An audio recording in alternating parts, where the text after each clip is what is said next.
পুচকি, আও পুচকি। অনেকে ওকে বলেছে যে এই লোমগুলো চোখের সামনে পড়ে, ওর অসুবিধা হয় কাটিয়ে দিতে, কিন্তু অসুবিধা হলেও কিছু করার নেই, কারণ আগের বার যখন ওর লোমটা কাটিয়েছিলাম ওর গায়ে পুরো র্যাশ ভর্তি হয়ে গেছিলো। তারপরে ডক্টর দেখেছিলাম, ডক্টরে বলেছিল যে ওকে কাটানো যাবে না, লোমগুলো কাটানো যাবে না, আর যদিও বা কাটায় ডক্টরের কাছে কনসাল্ট করে তারপরে ওকে কাটাতে হবে। মজলি টক দই দিয়ে খাবো, আর ভাত খাবো না এখন আর। মা লাঞ্চ করে নেবে, মা যা করেছে ওই দিয়েই মা লাঞ্চ করে নেবে, আর আমার এইটাই লাঞ্চ।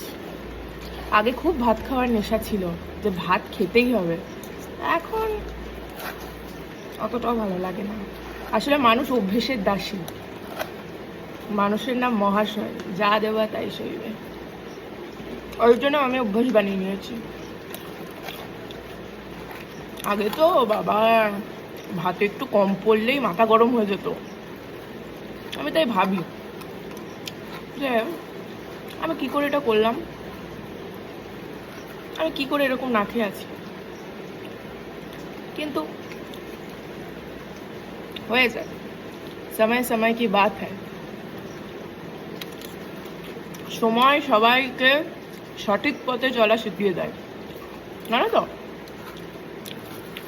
আর মানুষের সময় কখনো এক চলে না। আমি এখন আবার বেশি কথা বললে আবার বেশি কিছু হয়ে যেতে পারে। থাক,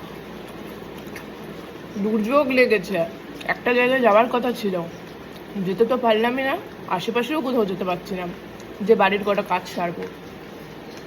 দেখো,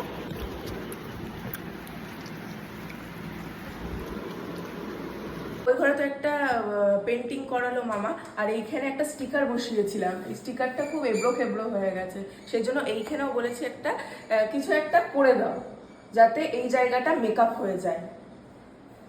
তো দেখি, চলো।